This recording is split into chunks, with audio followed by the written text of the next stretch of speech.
Hi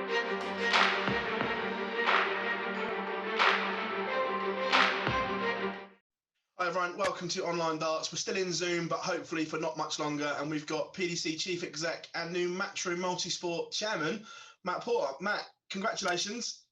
Busy time for yourself.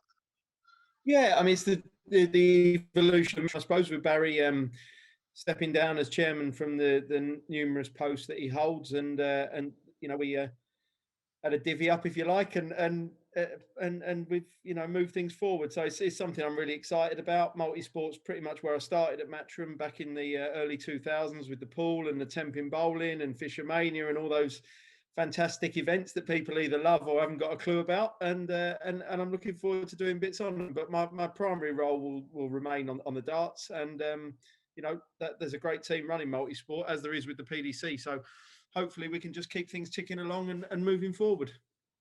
Even though we all knew the time would come with Barry, was it still a surprise when he actually told you all that I'm going here? Not for me personally, no. I mean, it's something that we discussed and had been mentioned in or discussed in depth really in various board meetings for quite some time. So, we knew that it was going to come. I think for some of the staff, yeah, it probably was a surprise, although Barry's made no secret of the fact that it will happen or was going to happen, and that Eddie would step into his shoes, quite rightly. But then the decision was made over the timing and communicated to everybody. So whilst people may have not expected it necessarily that day when they woke up, they knew it was coming. Also, you touched on Eddie there. What can he bring to the darts in particular? Obviously, I know he's not going to play an active role, but as chairman of Matchroom, what can he bring? A different dynamic? Yeah, I mean, look, Eddie's obviously, a different generation to Bazza. And he's very in touch with the modern sports world. Not that Barry isn't, but Eddie's in touch with it in a different way. Eddie's obviously phenomenal on social media. He's got a huge profile. He's got great charisma. He's got many of his father's ways, but he's also his own man, and he knows what he wants, and he knows how he can achieve it. But in the same vein, he also knows that there's people in positions for a reason, and he's he said to us that he's happy with everything that's going on, and he wants us to crack on. So. We don't expect any sort of huge change in direction, but I think he can bring a different energy and a different perspective as we take things forward, which is very exciting. One thing he did say on an interview on IFL with Coogan, because I obviously watch all them because I'm a boxing fan, he touched on the Matchroom media side of it and how going forward Matchroom are going to be doing all their own production and everything like that, making more of events. Is that something that we'll see in the darts as well? Yeah, we already see it on certain aspects. We do the production of the World Series. We obviously do the production of the streamed events. We have done some production for ITV with some of the non-UK activity. It's a conversation that we've got live with various different broadcasters at the moment. It's not the sort of thing that happens overnight. There's teams in place, there's contracts in place, there's editorial decisions in place. But long term, it is something that's very much on our radar, and something we feel that will happen in due course. Moving back to the darts Super Series in Niederhausen has taken place. Was it a relief that it's done and dusted after all the travel chaos that the government caused by changing the rules at such short notice? Yeah, very much so. It's always a risk at the moment to ask people to get on an aeroplane or travel overseas, and that applies both ways, whether it's people coming into the UK or going overseas. But as I've said on numerous occasions, we've got a commitment not just to British players, but to global players for this sport. And there are a sufficient number of non-UK tour card holders that justify us holding events outside the UK. And that was important. And clearly the majority of our events are in the UK. And, obviously as things carry on with the vaccination programme and the numbers dropping over here, it will make sense, for the bulk of our activity to be here, because restrictions will be lessened, whereas they might not be in certain other European countries. But it was, as you say, a relief. It was obviously it's a relief every time we get the test results through, and there's no positives. Obviously, that's a key thing. It was a relief that nobody got stuck in airports and all of those sort of things. Not that we expected that to happen, but of course, at the current time, these things always can happen. So we feel we did the right thing by staging events in Germany. That Niederhausen is a fantastic venue for Pro Tours. It's a self-contained complex with bars and restaurants, plenty of car park space, plenty of outdoor space for people to take some time, have some exercise, get a bit of chilling out in between matches or in between events. Good standard of accommodation, relatively easy to get to from Frankfurt Airport. So it's got a lot of positives. And I fully applaud the commitment of the players who made the effort to go. And that's no disparagement to a lot of the players who didn't, because a lot of them had very valid reasons for not doing so. But what was pleasing was that there weren't players just saying, "Oh no, I can't be bothered. That's too difficult. I'm not going to go." These guys are professionals. They're committed. They practice. They want to achieve. They want to qualify. They want to succeed. And they put the effort and the hours in. So good luck to them. And I'm pleased that it went off without a hassle. Just 2 points off of there, what you said there. The first one, when the government changed the rules in the UK, was there ever a consideration to postpone going to Germany because of the late change? No. No, that's what I was just asking. That was all. Yeah. No, it wasn't. There'd been a lot of planning. There was a lot of people already booked arrangements. The change in rules to remove the quarantine exemption on the return to the UK wasn't deemed by ourselves to be a sufficient enough reason to cancel the events. So.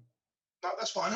And the other one, were you surprised? I know you said it was great that all the players went, but some of the Premier League players went, because that's potentially a huge risk. I know Pro Tours are important, but the Premier League is arguably the second or third biggest tournament on the calendar. And like you say, with the travel, were you surprised that some of them went? No, I mean, a lot of them are guys who play if we put events on Mars, aren't they? So they like playing darts. They want to play, and Nathan obviously won, Jose won. The guys who've been in tune with, Dimitri.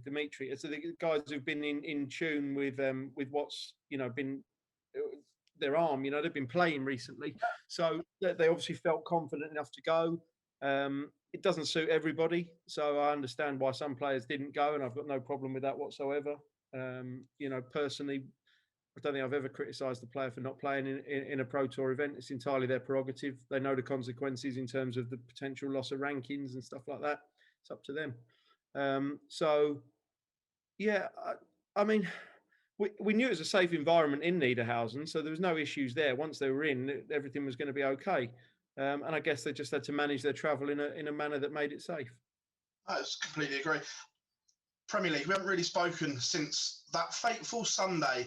I know no one wants a positive test, but when it's the world champion and world number one, does that magnify things? And what was the conversation like? It wasn't great. I mean, it's obviously, if you're going to pick anybody, as you say, your world champion and world number one wouldn't be the player you'd want to lose from the event, and that's no disrespect to the others. It's just the way it is. But the rules are the rules; they're in place, and the test that Gerwin failed was a PCR test. It's it's a valid, legitimate, accurate test. So you have to do that, not just for his own safety, but for the safety of everybody else inside the event. So unfortunately, he was a victim of the current time, as the likes of Glenn, Adrian, Stephen Bunting, etc. All have been over the last 12 months. I know the rules were clearly set out beforehand, but I'm just playing devil's advocate with this one. As it was the Premier League, could he have not gone home, isolated, and then caught the games up in the second part? Was that ever a consideration? No. I mean, number one was to say would have tested negative in time for the second part. Yeah. Number two is he'd be 9 games behind. What's he supposed to do? Like play everybody in one day? I mean, you've got to think practically about this. We've got an event to deliver. There's other players who we've got to consider as well. Gerwin's an important part of it, but he's not the only part of it. There's broadcasters, sponsors, the venues have been booked. You can't just sort of say, oh, well, we'll give it a chance to give him a chance to recover and he can come and play when he's available again. I mean, I don't know, still don't know if Gerwin's returned a negative COVID test. So who's to say would have been ready for that block of games? Well, we saw on his Instagram he's going to the snooker on Sunday, so I'm guessing we'll find out then because he needs one to get into the crystal. Yeah, they're very true. Yeah. Well, staying on the Premier League, we saw obviously probably one of the flaws in the qualifying criteria with Glenn Durrant, that the fact he was the reigning champion and qualified last year, but was out of form heading into it, and we all saw the struggles that he had. is there a valid argument for this reason that we've seen the Premier League do this to so many people and maybe changing the qualifying criteria? Well, the qualification criteria is the top 4 in the world and 6 invitations. So, you know, Glenn was the defending champion. I don't think there's a sporting event in the world that wouldn't give its reigning champion, an individual sporting event, that wouldn't give its reigning champion an invitation if he hadn't qualified by right. You know, that would have been phenomenally disrespectful of us.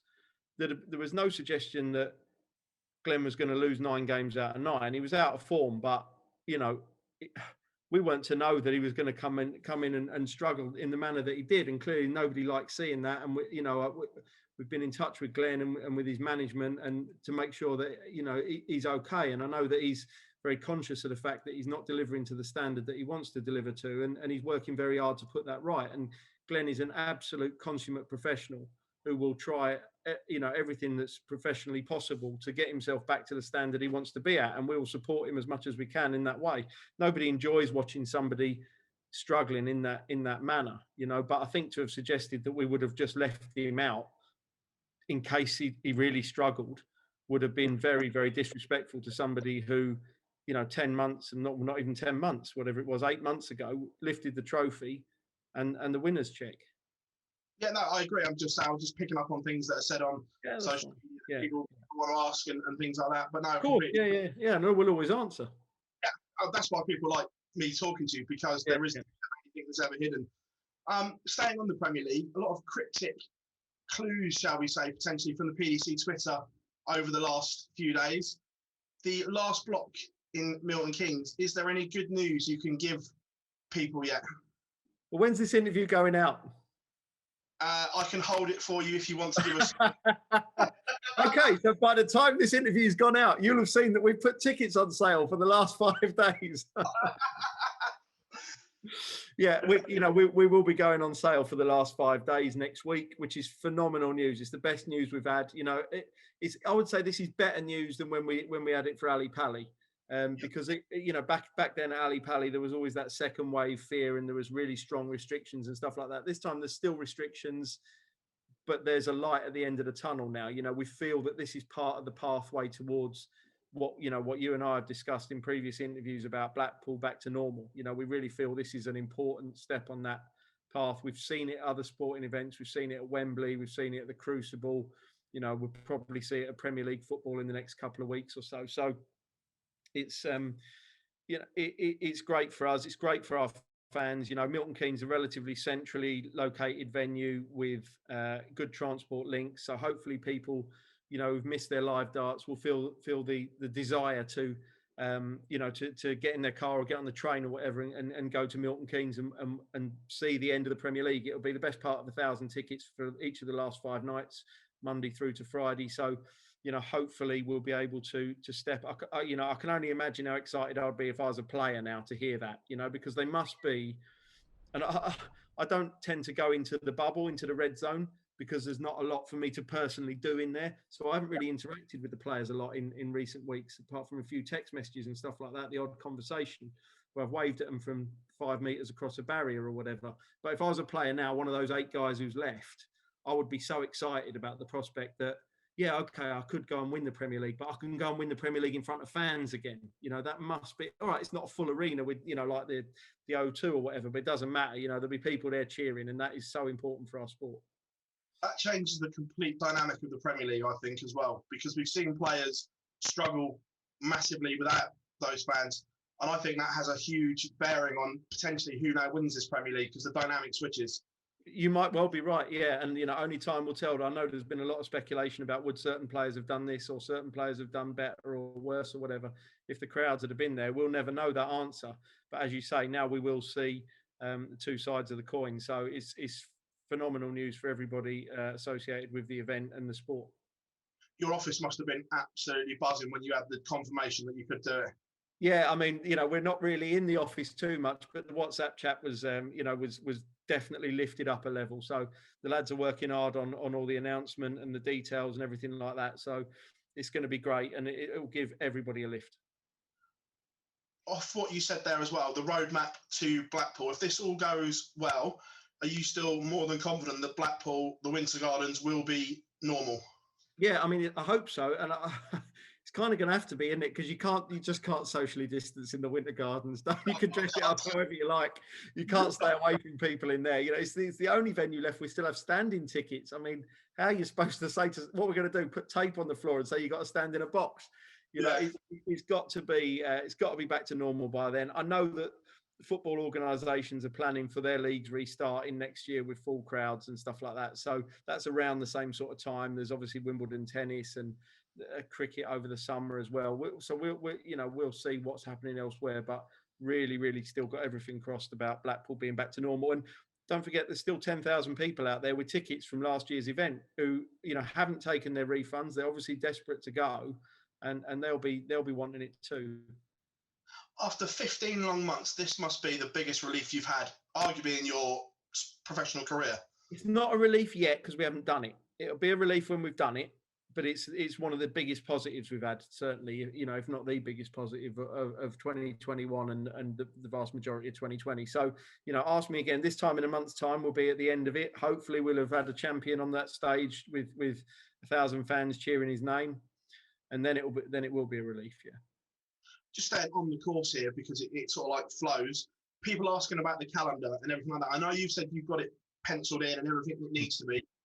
If all goes well, can we see more calendar releases for like the development tour, challenge tour? Because people are really clamoring every time we speak to you to find out what's going on. Yeah, we can. We've still got issues with the development and challenge tour in respect of cross-border travel. The players would not be classified as elite sports people because they're not qualified professionals. So there are still issues to take into consideration with that. There are still the issues that it is unsustainable to do a bubble for development and challenge tour events. There's too many players, the cost is too high. They haven't got the time to go the day before and self-isolate and stuff like that. So, we can't get overexcited about it. But as soon as we get to the point where we can get back to doing events where people can turn up on the day, or if they do want to come the night before, they're allowed to, then we will do those events. I'm guessing that the 21st of June is key for that, when all restrictions are meant to be lifted, because then you'll be able to do that, I'm guessing. Yeah, the 21st of June is obviously that date, and that's what the date that Blackpool hinges on as well. Fortunately, with Blackpool, we have got a month's wriggle room if that date does slip by a week or two. But everything you read, and I know you can't always believe what you read in the media, but everything you read is saying that date is looking locked in. So let's just hope it is, and we can move forward from there. Just touching on what you said there about wiggle room, so I just picked up on it. If it does get put back, would you be willing to move Blackpool back to keep it at the Winter Gardens as normal? I don't think we can. I mean, the Winter Gardens is a popular venue. We need that venue for 13 days with build, event, D-rig. Based on the conversations we've had with the venue, they've got lots and lots of other bookings who would be keen to do their own events. We are bound by those dates. Right, okay, that's fair enough. Just some other bits in the darting world. The World Seniors has been announced, and it's gathering quite a lot of buzz and attraction around social media. Is it something that you're keeping your eye on and potentially? I'm fascinated to see how it goes. Yeah, definitely be watching. Yeah. Just on there, a lot of people are asking on social media, if this takes off and the Seniors Tour works, could we potentially see a Grand Slam space on offer for the winner of the World Championships or something like that if it works long term and they're competitive? Maybe. I mean, I don't know. We've talked about the Grand Slam places before, haven't we? About how the BDO places aren't there anymore. So at some point they need properly replacing it with a long-term strategy. So we'll wait and see. I'm not going to sit here and make a promise. I'm not going to sit here and rule anything out. But as with everything, we will monitor it. We'll keep our eyes on it. We'll keep our ears to the ground and make a decision that we feel is in the best interest of the event.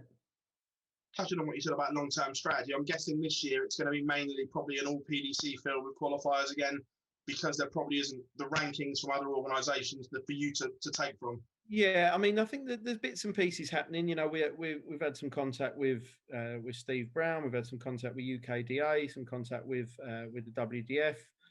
I think that they're all trying. They're all really, really trying to get stuff up and running. It's difficult for them. They might have lost venues. They've certainly lost revenue. The players are, who knows if how many of them players are going to come back. You know, I mean, I'm fearful for sport across all levels, whether it's youth, grassroots, elite, or whatever. People who've been out of action for a long period of time, who's to say they're going to come back into it? You know, and that isn't just talking about amateur or semi-pro dart players. It's, you know, the 12-year-old kids who were in their county teams back last March who haven't kicked a ball or, you know, done very much or whatever for 15 months, except maybe play Xbox or PlayStation. Do they want to go back? You know, I mean, I'm diversifying here, and it's not a conversation we're particularly going to have, but, you know, I just hope that sport at all levels can restart, because there's a lot of people out there with a lot of talent and ability who want to push themselves, or people who just want to play for fun as well. And you know, we need to see that happening. Looking at the majors for the rest of the year as well, I suppose the one everyone's talking about is the Grand Prix in Dublin, because the fact that UEFA took the football from Dublin because they couldn't guarantee any timescale or anything. Is there a plan that if it can't happen in Dublin, for it to move somewhere else with fans? Yeah, we've been going to Milton Keynes, Phil, every week, haven't you seen? I just wondered if there was another.